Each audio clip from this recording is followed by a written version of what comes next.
kuwulira tewali basezi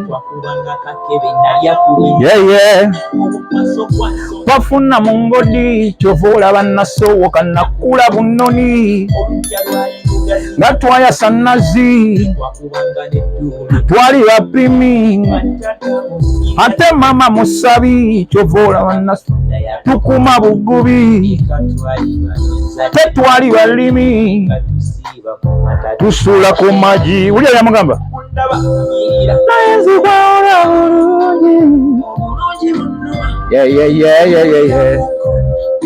buwulira ne kutamanze onoonya ekifo ekyokuwummuliramu nga kirina sipa ey'omulembe omuli sawuna massage ne steam bath. Ffe aba Nina Guest House tulina lumu eziri self contained nga nnungi nnyo kosta ne restaurant erimu emmere empoomu eya buli kika. Gwe anyumirwa omupiira ne pool table jangu buli kimu weekiri. Parking ey'obwereere security ennungi nga ne privacy y'abaclient baffe yankizo nnyo gye tuli. Tusangibwa ku Hoima Road e Namuŋŋoona nga waakava ku Toto okumpi ne Gombe SS. Tukubireko kati ku noti 75164215 oba noti 761489 noti emu noti 4 Nina Guest House, a home away from home. Webale nnyo webali eddala atuuliriza atulaba nze Jamalu ow'Enakaseke ndine Sumy the writer.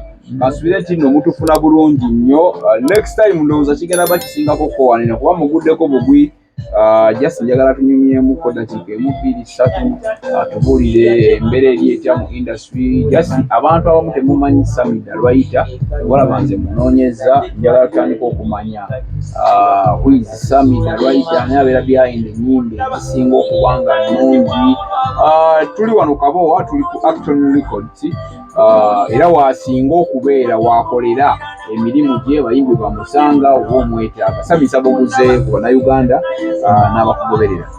Okay. All right. Bano tusanyuse okubeerako nammwe ne muganda wange Jamal ansazeeko wano kiyiifuyiifu. Atusanze wano ku Acton we tukolera emirimu gyaffe egy'okuweereza eggwanga. Mwebale abatulaba amanya Sumy Really Carl ndi muyiiya wa nnyimba gwe gumu ku mulimu gwenkola era emirimu nkola mingi naye nga gwe gumu ku gyenkola. So nsanyuse nnyo okubeera nammwe era mbaaniriza ku Acton Records wano wetusangibwa wetufumbira ebisinga okubanyumira. Okay, Sumy nga tunagenda wala nnyo omuntu yandagadde okumanya Sumy yani who is Sumy Sumy the writer yani era Sumy the writer atandika atya okuyingira industry and why Sumy is just a writer not a musician. Yes.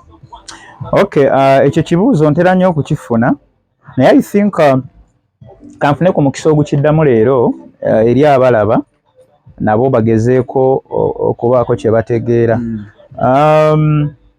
Basuse kumbuuza Sumy right or Sumy Really yani. Sumy Really amanya gange amatuufu nze Lukyamuzi Samuel kyekisookera ddala ndi musajja muzira nte. Sumy Really Carl Sumy nalijja kugaliga embagambye Really Carl kiva mu lyrics.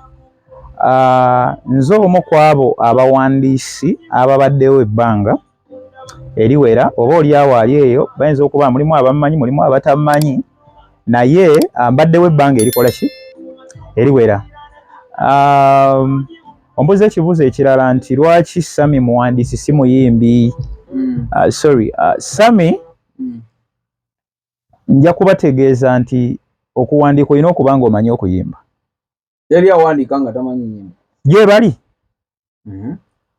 Naye kyandibadde nti omuwandiisi wanditegedde okuyimba. Because mu kuwandiika mulimu ebintu bingi omuntu byalina okumanya, not just kuwandiika buwandiisi, naye mulimu ebintu bingi omuntu byalina okuteeka mu nkola okusobola okuwandiika ekintu kyonna okuvaayo obuki obulungi. Mu kuwandiika njasooka n'ebintu bisatu basics. Waliwo kye tuyita kyetwandiise yakiyita rhythm oba rhythm oba rhyming kati waliwo omwana ali eri ow'Nakaseke muganda wange ayagala oyingira emidongo ayagala okola ki asobola okuwuliza n'agamba naye ate kati wano yabadde ategeeza bigonzegonze kyembadde ngezaako kwagala okugonza entambula y'oluyimba oba kyetwandiise fulo oluyimba lutambula lutya okuwandiika ebigambo kirala n'okulowooza ebigambo by'owandiise bigenda tambula bitya kirala kyetwandiise rhythm oba rhyming y'oluyimba entambula yaalwo okitegedde kyenkugamba kakati mu ebyo mulimu kyetwandiise ekirala kyetuyita melodies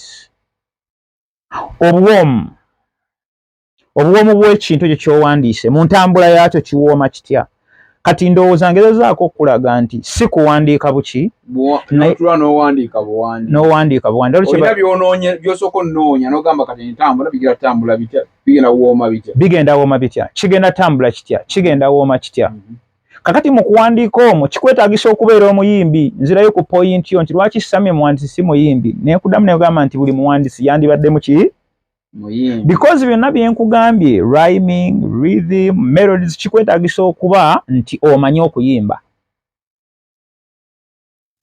era mu kuwandiika omumu kye tuyita storyline oba storytelling bw'obeera oyimba okuyimba kuno nkutwala nti kwa mwoyo onyumya na myoyo kakati buli w'obeera ng'oyimba olina okubeerako nekyogamba omuntu oli gw'oyimbira message obubaka asobola okuba nekyapasiivinga kati olugero olwo lw'onyumiza omuntu olina okuba nga oluteeseteese bulungi kyetuyita lyrical arrangement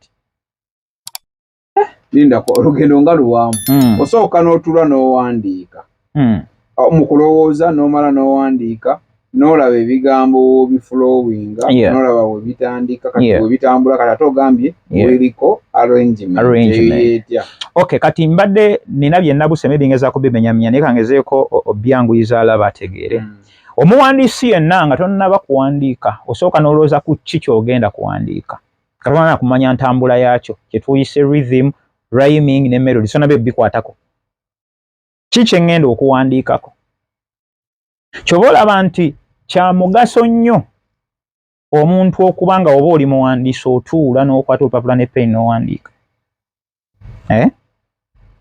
tuyina kati enkola eri modern abamu gye balabanga ennyango ey'oku freestylinga nti nkubirayo ekidonga we kiri onnoonyezaayo awo kitulaka kyonna nkituulemu ekintu kyonna ky'owadde obudde obutono tokisuubira kumalawo bbanga ddene ekintu kyonna ky'otawadde budde kulowoozaako tokisuubira kubeera na kinyusi ky'amakulu eri oyawulira kakati nga tonnaba kuwandiika omuwandiisi yenna ali eyo asuubira okujoyininga kino kye tulimu oyina okumanya ki ky'ogenda okuyimbako omuwandiisi olina omumanya kyogenda okuwandiikako specifically as omuwandiisi nja kuwa ekyokulabirako otusanze mu studio wano tuwuliza akayimba akamu ku we nawandiika akasinga ennyo okukola kw'obwo obukoze ke bayita obulungi bunnuma olw'aba B2C Kampala Boys oluyimba olwo bw'oluwulira endako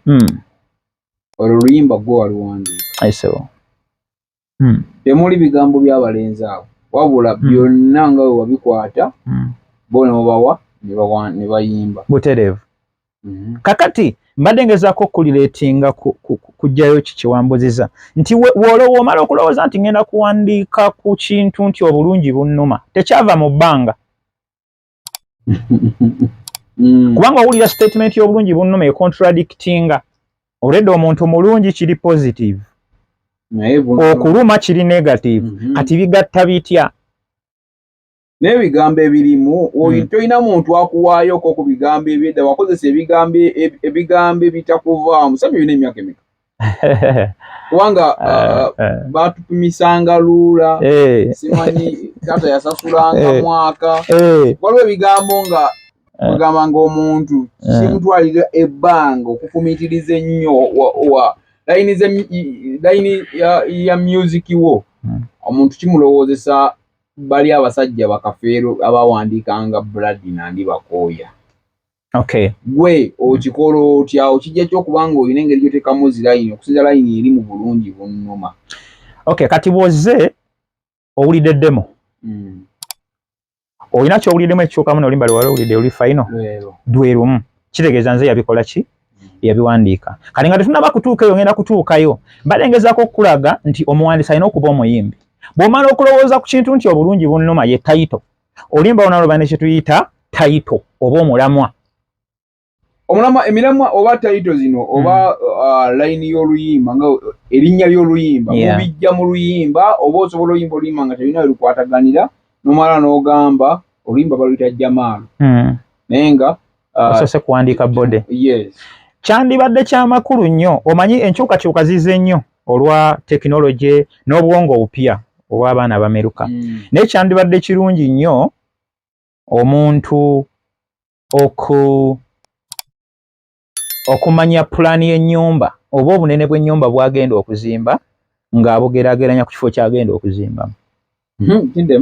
Kyandibadde ky'amakulu nnyo okumanya nti njala nnyumba bw'eti njanga yenkana bw'eti okusinziira ku kifo ky'ogenda ogizimbamu. Kakati nja kitwala nti title gwe musingi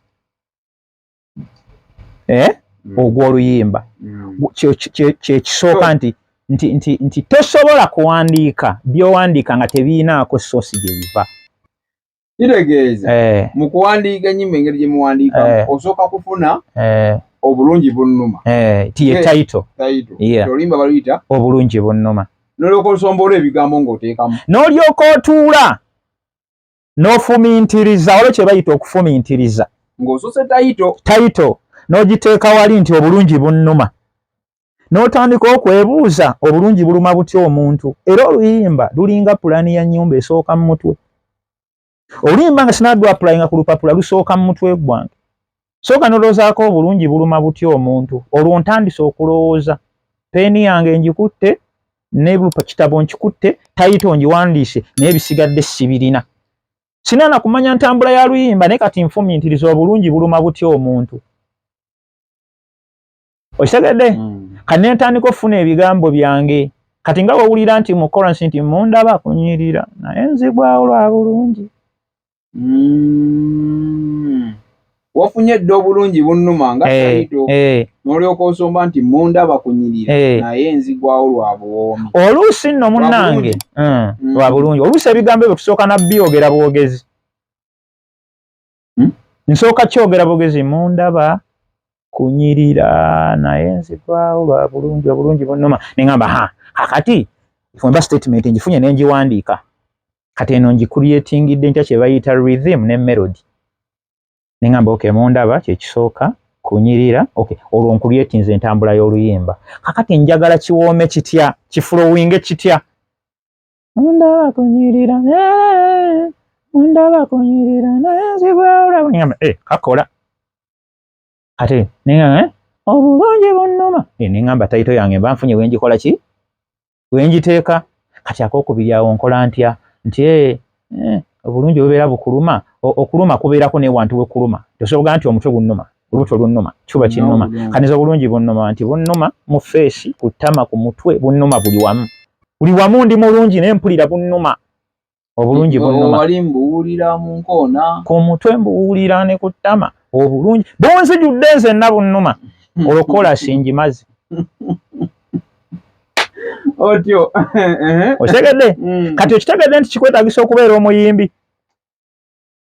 Kuba bw'oba toli muyimbi tosobola kuyiiya ate olina okuddamu n'obiyimba. Buli muntu ayogera asobola okuyimba. Kankuule revelation. Naawe osobola okuyimba n'okuwandiika. Naye enjawulo kati awe mbadde nzija.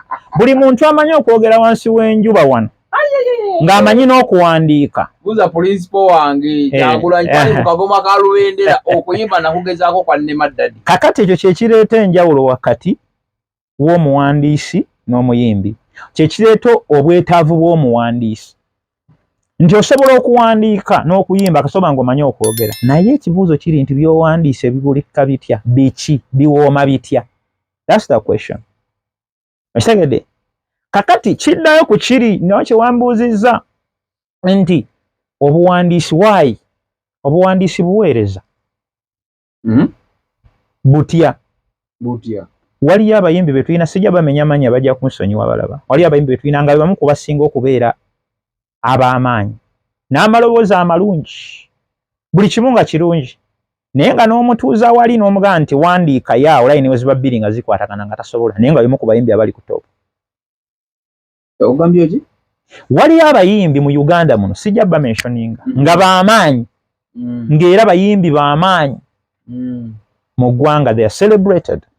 Naye nga n'omugaa nti tuula wali owandiikeyo layini bbiri ezizonga okulyetinze own composition eyiyo nga zikwatagana tayinza sobola. Mu bufunze mulimu abayimbi ab'amaanyi nga bakabi mu Uganda balina audience abantu babaaga naye nga tebasobola kwewandiika. Sina Uganda wokka ate njagala abayimbi abali we bakimanyi n'abawuliriza okuwandiikira omuyimbi si kunafuya si kibi.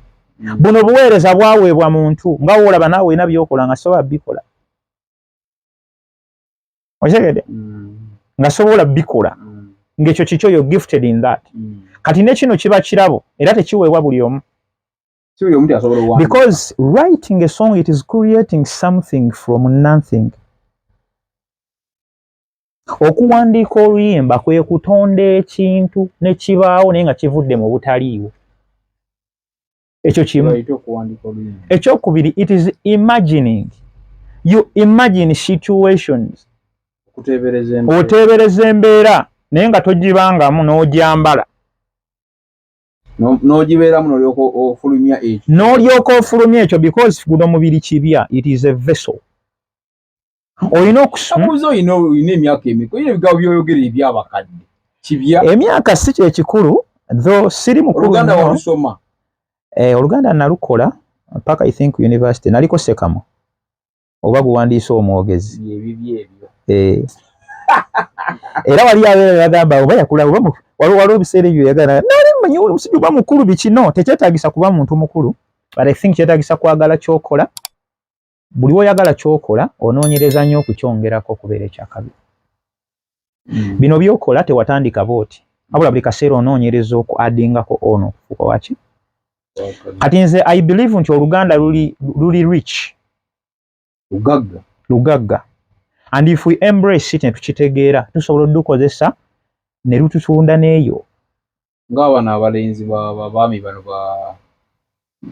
the twins. You understand? Naye because wano tulina culture y'obutayagala kyaffe ate ne tubuukira ebyaffe ate nga ne tubuukira ebitali byaffe ate nga tetusobola na bituusa we birina kubeera naye nga ffe tulaba bitwagala. You know? Kati nze omu ku bawandiisi wembeera nga seerabidde nnyo nze omu ku bawandiisi abasinga era buno bubaka nsuubira gundi eno erabibwa abantu bangi bunaatuuka gye bulina okutuuka neetaaga okubeera I think appreciated. Nze omu ku bawandiisi abasinze okuwandiika ennyimba ezirimu Oluganda olunyuma. Nze omu ku bawandiisi y'omu ku bawandiisi abasinze okuwandiika ennyimba ezirimu Oluganda olutuufu ate olunyuma. Wuliriza bulungi bunnoma, wuliriza kitooke kya gonja, wuliriza kaffe Kyerema Namakula. Ebigambo bino tayito ziwulira. Kitooke kya gonja, kaffe Kyerema Namakula. Wuliriza ennyimba ezo nyingi. Lisiti nnene. So nalwagala not because ndi mukulu nnyo but njagala nnyo olulimi lwange. Era bwe nalwagala ne ngamba nze luno lwengenda because I want to be unique.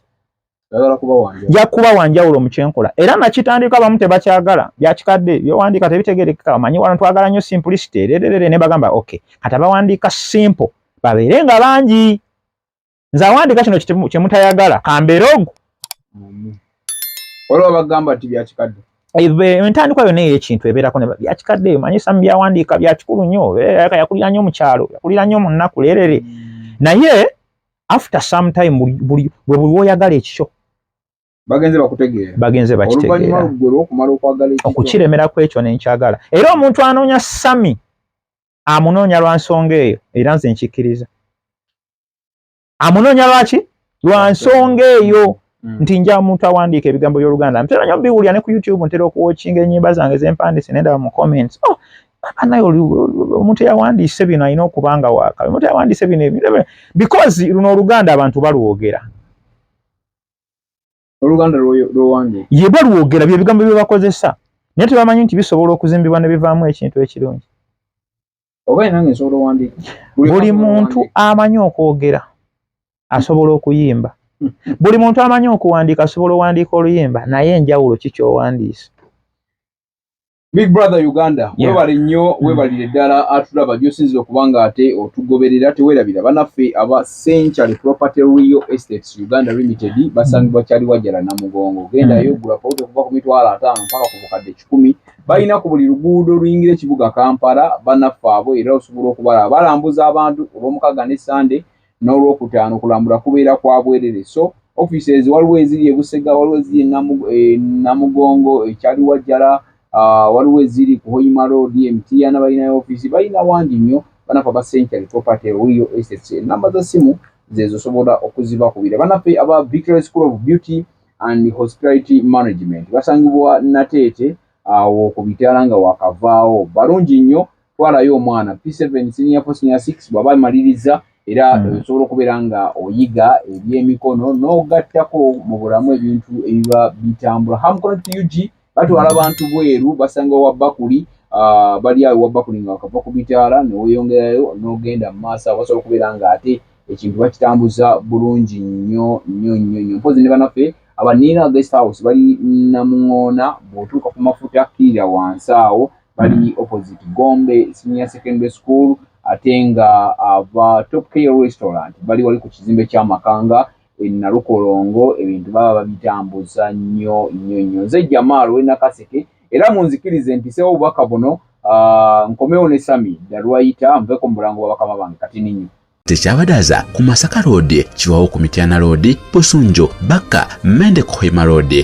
Bombo Road Gayaza Busiika Gayaza Kayunga n'okwetulula Mukono yonna saako mu bitundu bya Uganda ebyenjawulo basoloza amayumba g'abapangisa era nga bazimba n'okuwa pulani z'amayumba Century bebokka abakulakulanya omuntu wa wansi n'okumuzaamu essuubi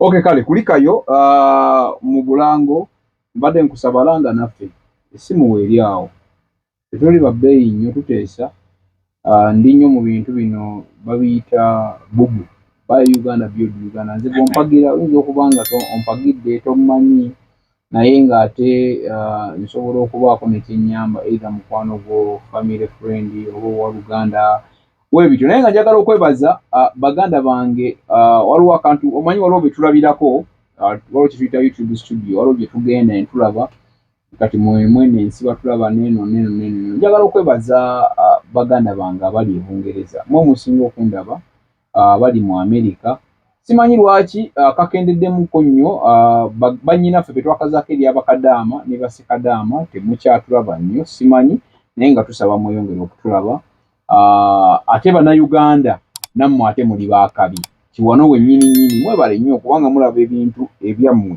ebyetaliiko okugamba nti oba ki ndina Sumy Darwaita agezaako okutubuulira naye Sumy nnyina ekintu kye njagala okubuuza of course emboozi ya Sumy njagibaawo mu episodes kubanga nakizudde nga we mulaba nti mwalinga musobola okundaba ku zi TV ziri endala nti nga nnyinnyonnyola about music kuba namanagingako abayimbi abawera naye nazudde nti waliyo omuntu omulala ate alina science asobola n'okubuulira music industry lwaki ndongo weeri lwaki okera ku makya n'ogamba nze music gwe mulimu lwaki okera ku makya n'ogamba nze nina kuba producer mulimu lwaki okera ku makya n'ogamba nti nze kati kankole obuweereza bw'okuwandiika mwemba nfuna amata g'abaana so asobola okutubuulira Sumy mu Uganda tulina management ez'enjawulo abayimbi bagaba balina manager nga nange bampitako mu manager Jamal naye ebintu bye neebuuza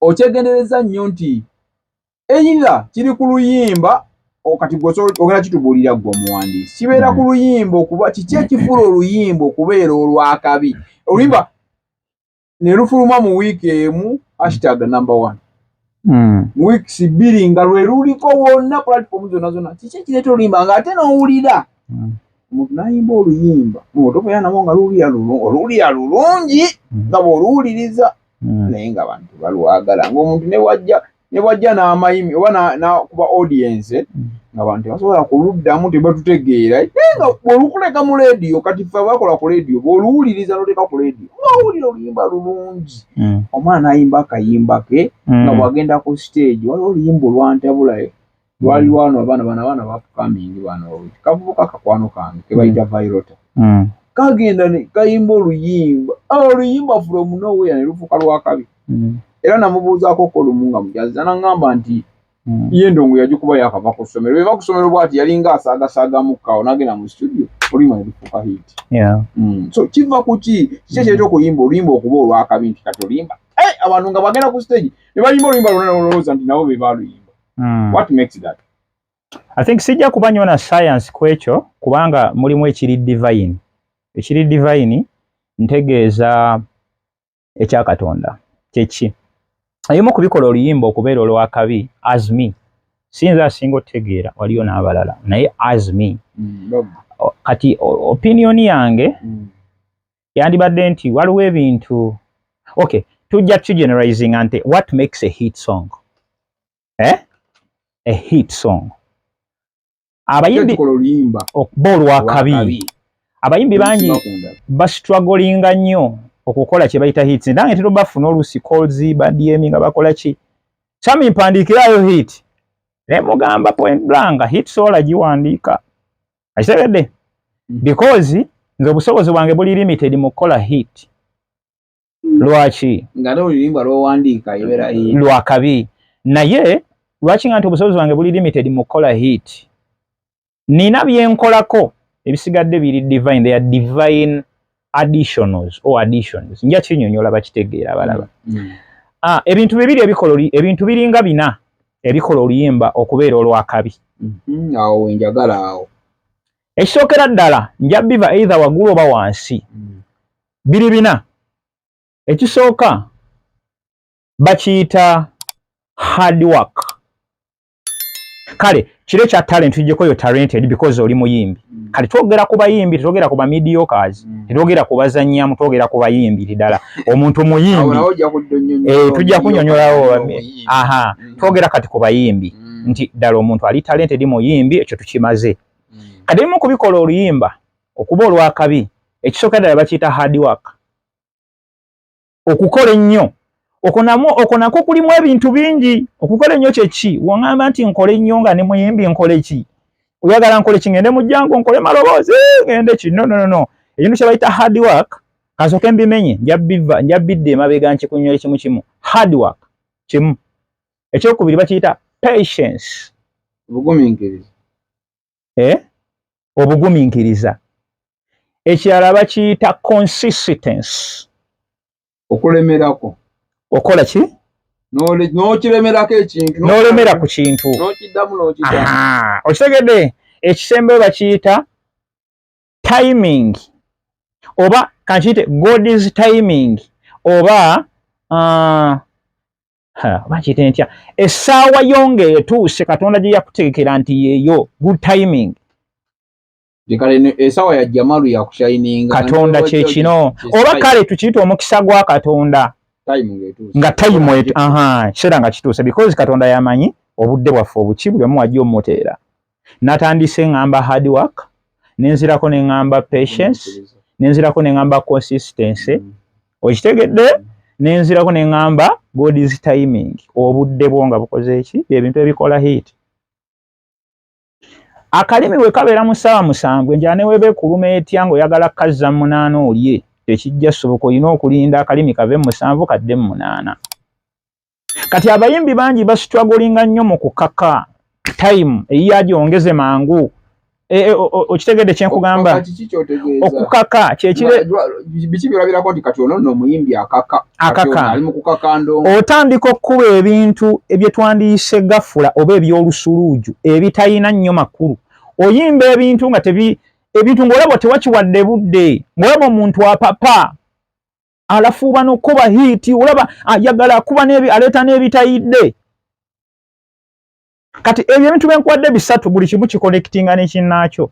omuntu apapirira akuba bino oluyimba terunaba kulaba kuwekimba kiringa kikyali kiddemu empandika totegeera bye yayimbyeko tetujja nnyo kwesiba ku luyimba lwokka omuyimbi owakabi because mu muyimbi owakabi mwemuva oluyimba oluki olwakabi lwakuba nti okispecifyinze nti oluyimba olwakabi kati twabadde ku bintu bina ebintu ebyo twabimenye naye ngamba nti emu kubikola oluyimba okubeera olwakabi ekisookera ddala bakiyita hard work okukola ennyo ekyokubiri bakiyita patience obugumiikiriza ekyokusatu bakiyita consistency okulemerako ekisembayo bakiyita God's timing or God's perfect timing kakati ebintu ebyo wembidde emabega mu hard work oli ajja kwebuuza bw'ogamba nti Sami bwemanja oluyimba olwakabi nakola nnyo kikyogezaako okutegeeza okola ennyo tekitegeeza kukola bintu gaddibenga lwe okuba oyagala okukola ebintu ebingi okola nnyo mbeeramu okutuula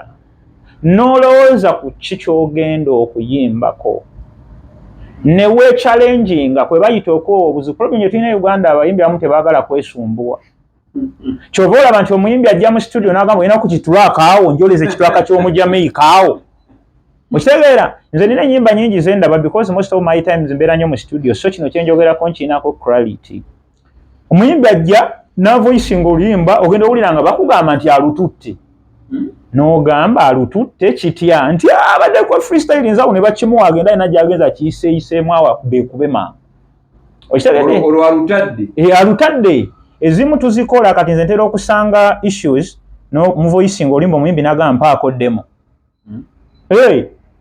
n'agamba mpaako demo olumuwaddemu ogenda olulaba nga baga twamulabye aluperforminga you understand kati we baluperforminga n'alaba nga abantu baluwagadde tadda agamba bugambye eno kyakutte muganda wange budde tewakyali tewali time kyakugenda ne kino era tebalumanstalinze wawula atuteddemo definitely that is mwemuva ekintu kye bayita bubblegum music okay bubblegum as you hear the word bubblegum chewing gum okateeka mukama nga kawooma kagenda kagwamu mpola mangu mbagirawo ng'okawanze kyo ennyimba ezimu zibubuukanga muliro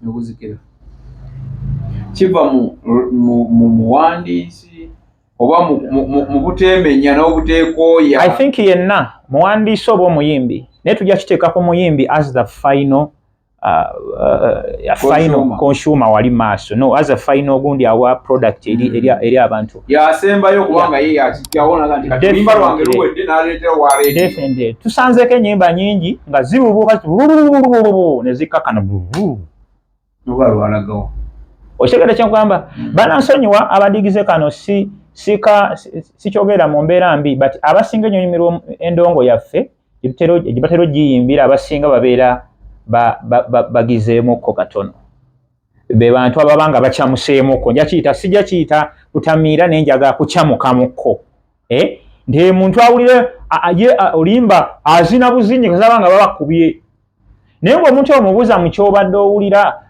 olina kyotegeddemu wadde naki nga tayina ng'oyimbye oluyimba wadde abantu oluyimba naye ng'oli talina kyawuliddemu okujjako okulucyakalirako awo ne kikoma awo kubanga temuli kyamakulu kyatutte temuli kyamakulu kisitiikinze mu bwongo bwe kigenda mu teragamba nawulidde akayimba kano njagala nkunziremu nkawulire tujja tukayo ku example z'ennyimba bwe zityo okitegeera kati tuli ku kadaala akasooka ak'okukola ennyo mubeeramu okuwa ekintu obudde lowooza ku kyogenda okuyimba okitegedde bwe kiba kyetaagisa muwandiisi akuyambeko ng'oli muyimbi approach omuwandiisi abawandiisi bangi abakabi mu Uganda muno bangi okitegedde wulirizaamu omuntu nti wewe kino kinawandiise kiri kitya tuli babbeeyi noonya ayaasoboka ate n'ekyo nakyo njala kive mu bantu ekintu kyonna ng'oyagala okifunamu olina okiteekamu music ono tulina abantu nga baagala kukama nti gye batawa biwata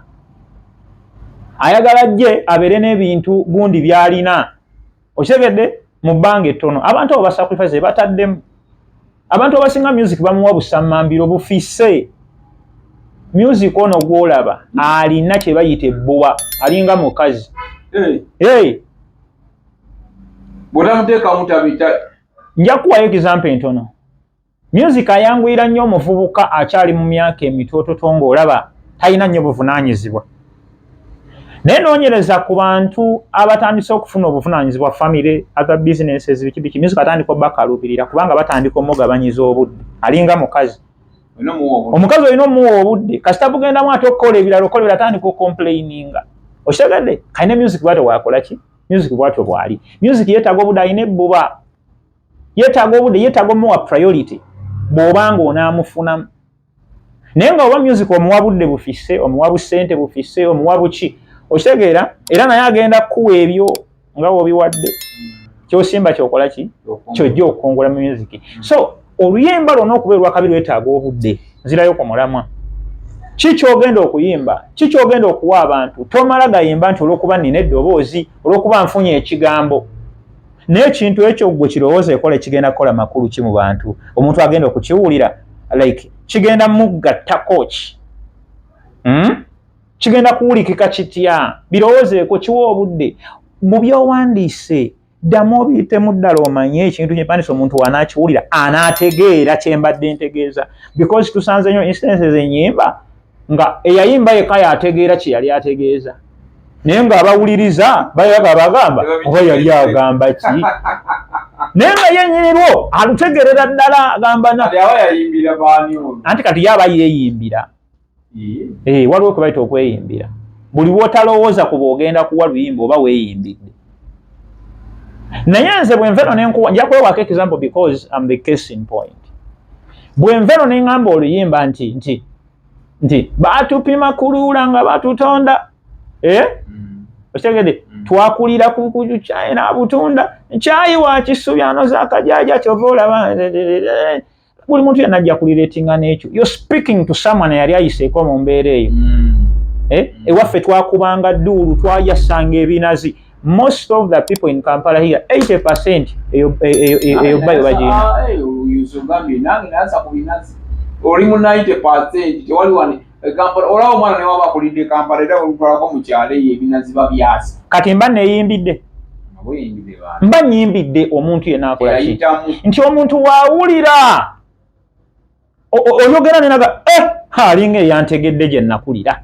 Okitegedde kye nkugamba kakati kiba kitegeeza nti nze natuula ne serowoozaako nzeka n'endowooza ne ngamba wayinza okubeerayo abantu eyo nabo bayitako mu kino kye nayitamu because most of my songs empandiika ezisinga nzirinako attachment. Nga nze nsobola nti we nkiwandiika nkijjirayo ddala nti kyekyo. Kati kye mbadde ngeza kugamba nti ekyo kyonna kiri mu hard work. Noonyereza ku kyowandiika kirowoozeeko beera ng'omanyi kijja kulireetinga n'abo b'ogenda okuyimbira. Awo step eyo beere ng'ogimaze. Tugende ku step gye tugambe eya obugumiikiriza. Mu buli kintu kyonna olina okugumiikiriza. Obugumiikiriza kyogenda si ku ki? Obutali bugumiikiriza bwe buleese ennyimba. Yes. Bwe buleese ennyimba okujja mu katale nga ziri half baked. Kubanga omuntu awulira tewali budde. Tewali budde lumpe mugana nkubire ekintu ngende samipandikira wandikira ekintu nyimba isinga onaje ngenda okuyimba. Muntu mulukoze lwo nagenda aluyimba ekiro. Okupapa okwo. Ekintu ekitwate ekikoze eki tekiyidde. Tosubira luyimba olwo kubeera lwa kabi. Nze ntono nnyo ze batawadde budde ne zibeera za kabi. Naye era ne we zibe za kabi zibeerawo for some time. Naye nsobola okumenyereza mu ku nnyimba nga zayimbibwamu ku bayimbi abasoba n'ogwaka we bakuba oluyimba olwo owulira nga lwe bawandiise ejjo. Nkuwayo example Namagembe. Okitegedde? Oluyimba owulira nga lwe bawandiise ejjo naye ng'oluyimba olwo lwawa mabigako. Okitegedde kye nkugamba nti omuntu eyaluyimba yaluwa obudde ebivuga ne babiwa obudde. Naye yayimba eddoboozi yaliwa obudde n'amanya approach ki. Okitegedde? Bw'owulira eyayimba oluyimba ne balukuba Namagembe owulira nga buli kimu kyatuula bwe kirina okutuula. Kyogamba ekintu kyali kya muntu apapirira. Era golooza omuyimbi ogwo gwenjogeddeko lwa chapter nawe talina music mupya. Because yakizuula nti we yadda wantu wakubirira bukubiriza ate ye tabyagala. Okitegedde? Ate nga twandikambye nti oba talina ssente yandibadde agenda ku studio ne bamukubirayo olugimba olupya. Nabangi abagezezzaako okumutuukira bakole n'agaana alina ensonga ye. Music gwe yayimba yamuwa obudde kyobola bagenda kubeerawo test of time. Era nze ndi mu kweraliikirira nti ennyimba ezisinga eziyimbibwa ensangi zino simanyi oba maaso awo tuliba n'ennyimba eziddibwamu. Simanyi oba maaso awo Katonda natuyamba buyambi. Walabye mu show ya King Saha ng'ayimba oluyimba lwa Lord Fred Sebata. Walabye reaction oyabadde y'abantu. Oshegedde kyogamba buli yabadde reacting awo mukadde. Lwaki? Kugamba bayimba Sebata yayimba ekintu ekikwata mu bulamu buno bwa buli. Abasajja abo tebapapanga. Nawulirako, I don't know how true it is, naye nawulirako nti waliwo omuyimbi wano yafa Katonda amuwumuze mirembe. Naye yakolanga album n'agirwako okumala ebbanga nno oba mwaka nga mulamba plus. Ng'ali ku album oba ng'ali ku luyimba ne baga nti gundi yeekwata studio myezi na myezi eka yagikoleramu. Yesu omuntu omu ayinza okugamba abayimbi baali batono by then. Okitegedde kye nkugamba? Naye si y'ensonga.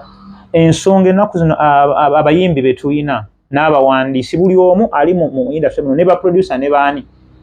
Tupapa. Bannange tupapa. Oshegera because twagala ebintu ebyamangu ebiggwa amangu, twagala ebintu ebituwa emirembe. Ate kati ngambe Sumy ampandika ate Sumy ajja kunsaba y'akasente, ate kati muntu ali wagundi awulize mama ate naye ajja kunsaba akasente. Kyokka gwe kyotayagala teeka muyagala okiteeka y'abawagizi bakuwe.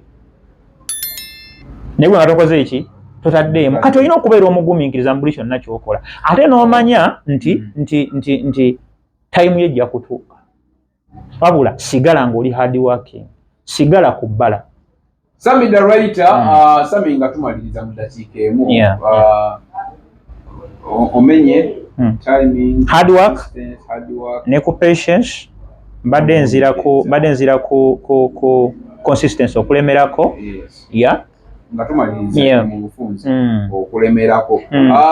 Atulaba tugenda kuddamu Sumy ngenda bba muleeta kubanga musajja alina idea about music industry. Oba oli awo asobola n'okubayambako mu abayimbi abatandika obutandisi, abawandiisi abatandika, n'abaproducer namwenna kubanga industry of course egatta abantu bangi. Ate nange ow'amawulire oba nange radio presenter nange mwenzijira nti kati bwe tuba tugasse obwongo twetegeeza tusobola okuyamba industry yaffe n'etambula. Banaffe nga bwe balwana eri ebya copyright bikinaffe nga bwe twetereza mpola gyolabanga ekintu kitambulira ddala. Sumy njagala omalirize tujja kudda tubawo episode endala ekikwatagana n'okulemerako. Consistency kuba kulemerako buli kintu kyonna kiba kyaki lemezaamu. Okitegedde kye ngamba because tomanyi budde bwo buki. Era nze simanyi ogamba abayimbi nti tuli mu layini Katonda buli muntu yenna nga nagambe siba mediocres abayimbi tuli mu layini tuti. Buli muyimbi yenna alina time ye. Ne producer ne muwandiisi nakibuli omu alina time ye. Naye kyobola abaga nti omukisa gusanga ki? Omukisa gwe guliwa ye God's timing. Naye time ya Katonda esanga weetegese. Kati time ya Katonda gwe mukisa. Katonda wanti kati nkwadde omukisa nkutadde. Naye omukisa ne Bayibuli egamba nti baguwa mirimu gya mikono gyaffe. Oyina okubanga obadde oyina kyokola olina magendo oyisa omukisa. Kati timing Katonda wagenda okutera nti buno bwe budde bo oyina okubanga obadde hard working, obadde pressure, obadde consistent. Kyolaga nti omukisa oba essaawa ya Katonda wakuteere esanga yeetegese. Nti Katonda alaba struggle yo n'alaba nga Yesu walemerako obadde mugumiikiriza ate obadde hard working kyokola n'akuwa omukisa oba n'akuwa oluyimba. Osegedde ng'obadde okola ebintu bimeka? Bina. Osegedde kye nkugamba. Kati waliwo ebirala ebiyitira nti oluusi kiri ky'owandiika kye kiri kiva mu kulowooza hard working kikyowandiika kirowoozeeko. Okitegedde kino kiva ku kyokubanga omuntu omuyimbi agenda ku stage kangeze n'ayimba imunda bakunyirira naye nzigwawo lwa bulungi n'ateka microphone abawagizi ne bayimba oluyimba olwo ebitundu ebisigadde byonna. Kakati waliwo ekintu kye bayita ekisookera ddala oli kye bayita hook oba kiwandiise enkwaso oba endobeso mu luyimba lwonna ng'oluyimba oba ng'oluwandiika olina making sure nti olinamu ekintu ekigenda osigala mu mutwe gw'omuntu. Zina nyimba okwepicha. Yes, katufunye example entuufu okwepicha. Kati ebisigala nsana okuba tabimanyi naye ng'amanyi ekyo. Okitegedde ekyenkugamba. Kakati kitegeeza nti gwayimba gwawandiika olina okumakinga sure nti bw'obeera owandiika oba bw'obeera oyimba olina okuba n'ekintu kye bayita enkwasa oba hook. Ekigambo ekyo ng'omuntu kigenda musigala mu mutwe ebirala ne wanaaba tabitegedde. Ekyo kyensookeddeko. Ekyokubiri, mu bintu byo by'owandiika ekigenda oleetera abantu okulireetinga naawe olina okubeera n'omulamwa. Ng'omulamwa ogwo okuzayo ku kiri kye nnakugambye wabalowoozezzaako abantu bali ng'owandiika. Teweewandiikira, teweeyimbira gwe wabula w'oba oyimba era w'oba owandiika making sure nti oyina bantu bangi b'onoonyerezaako. Kati okirabe okituza mu hard work okole nnyo mulimu n'okulisaakinga olina okunoonyereza kiki abantu bano obulamu okitegedde awona yo hard working era kikuyamba okuwandiika ebintu abantu bye balireetinga nabo. Kyobola nti wawulira oluyimba case in point bulungi bunuma tulukozesezza nnyo ebimu ku byalufuula hit oba a hit song lulireetinga n'abantu. Bw'oba oyagala oluyimba lw'abantu balireetinge nalwo mangu making sure nti by'owandiika birireetinga nabo. Kiyinza okuba ekizibu ekyokuddamu nnyingi mukko n'abayimbi bangi.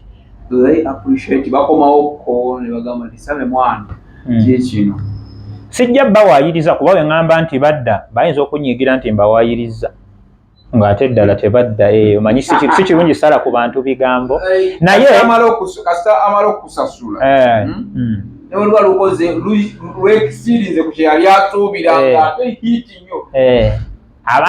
Tebatera nnyo bagwisa kuzza muzigo. Tebatera nnyo naye tetujja banyigira bajja kwetereza mpola mpola.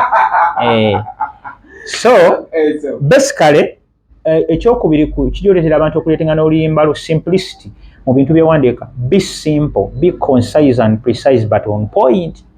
Bwe nkugamba okubeera simple and concise sitegeeza nti wandiika buwandiisi gwe bikwanguyira. Beera simple naye nga byewandiise biri ku mulamwa.